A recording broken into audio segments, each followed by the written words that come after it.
So a couple videos ago, I gave you a little bit of a room tour. Today we're gonna kind of explain how it works. And I'm gonna warn you, it gets a little in depth, so prepare for some nerd talk.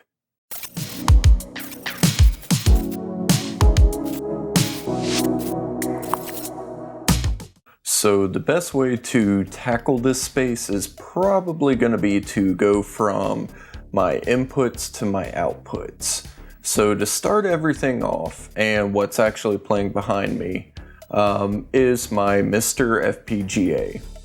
This covers the broadest range of consoles. It allows me to play basically everything from Atari to PS1 and Saturn. I am using the Rampage Red case from Mr. Add-ons, and whatever this piece of tech doesn't cover, I have actual hardware to support the cores that aren't developed yet. And the great thing is it accesses all of its games via my network. More on that later. I've slowly been converting all of my controllers over to wireless, and for the most part, anything on the Mr. FPGA, I just use the tried and true Retrofighter's Defender. It has all the buttons I need it to have, and honestly, it's just really nice to use. This isn't any sort of paid sponsorship. They probably have zero idea of who I am. It's just a really good product. From here on out, every console is modded in some capacity. For instance, my Nintendo Wii. It's just a standard Gen 1 Wii with the GameCube controller ports as well as the memory card ports. I'm currently running Homebrew on it, which allows me to play games off of the 1 terabyte external hard drive that's attached to it via USB.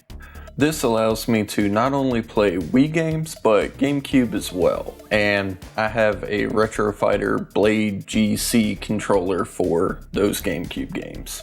And it spits out video via the OEM component cables. My Sega Dreamcast is currently running the GDEMU, which is an optical drive emulator, so it replaced the optical drive and I can play all the games from an SD card.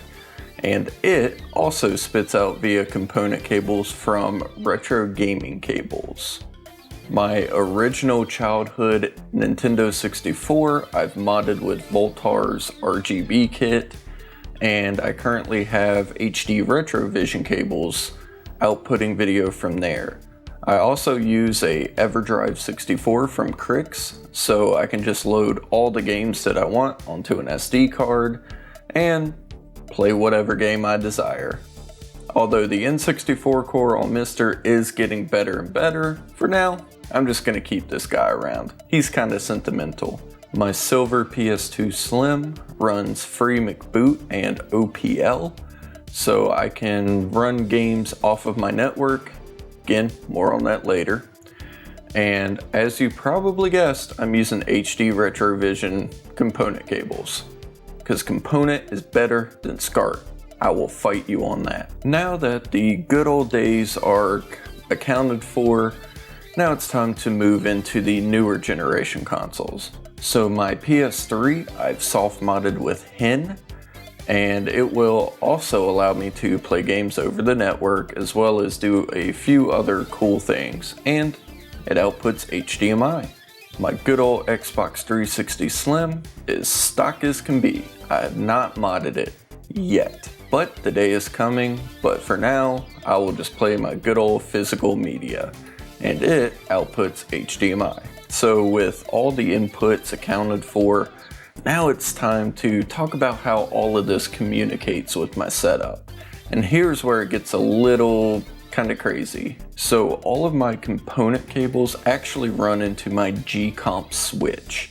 This is a critical piece of gear in my setup because it allows 8 inputs and gives me 2 outputs simultaneously.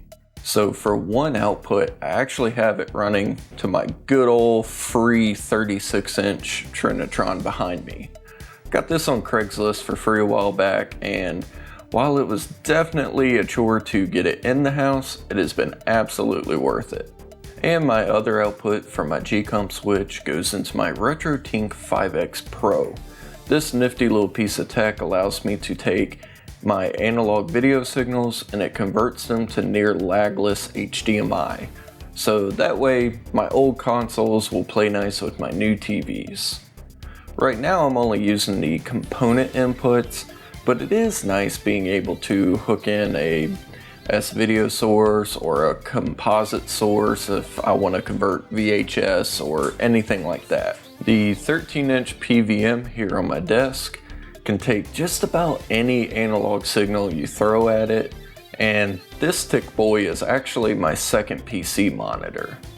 I currently am using an HDMI to S-video converter, and I gotta say it's been really nice going back and playing some PC games that I've grown tired of, because seeing them in this format honestly has kind of revitalized everything for me, and I find myself going back and playing games and just it feels like a whole new experience. So the RetroTink 5X Pro, my PS3, my Xbox 360, and the HDMI out from my Mister all feed into a monoprice 4 input 1 output HDMI switcher. And from the switcher, that actually feeds a 1 input 2 output HDMI splitter. The splitter is important because it actually strips the HDCP copyright protection from the PS3. So that way if I want to record it or stream it, I can. So one output from that splitter actually feeds my 60-inch 4K TV behind me. The other one goes all the way around to the capture card attached to my PC. And for capture, I'm actually using the Elgato HD60X.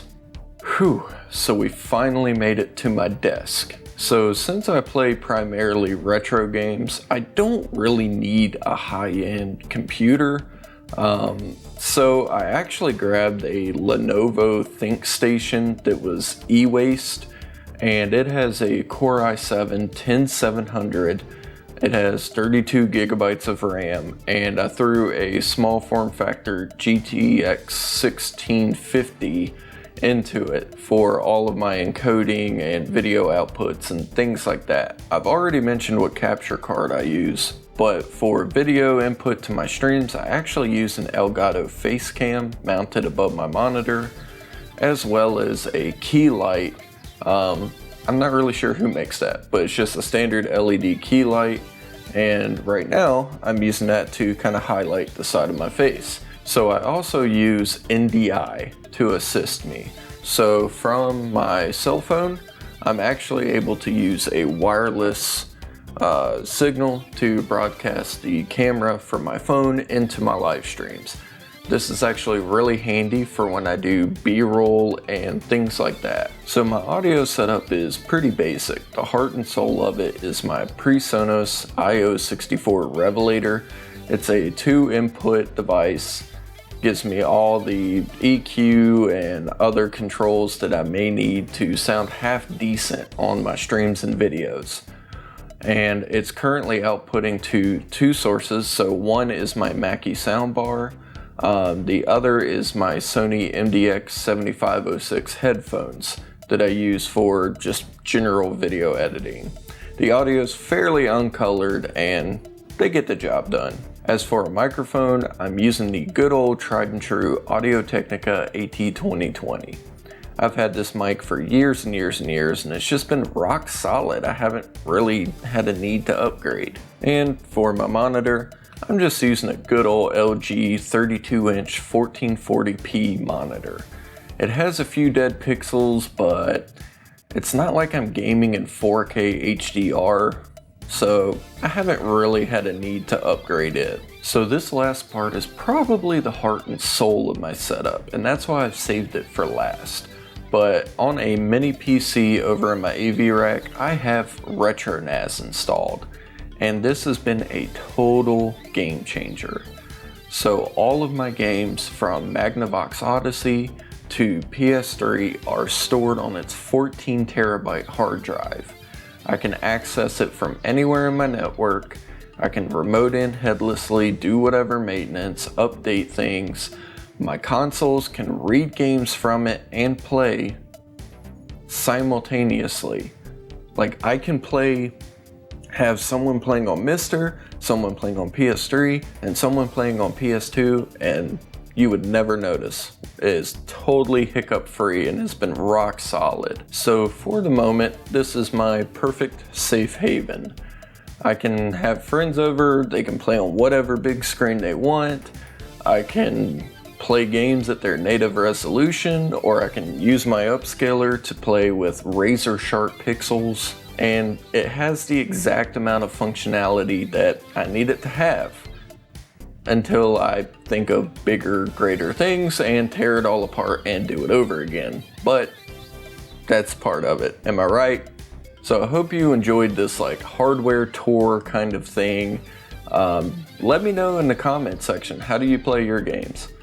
And with all that being said, I'll see you on the next video. See ya.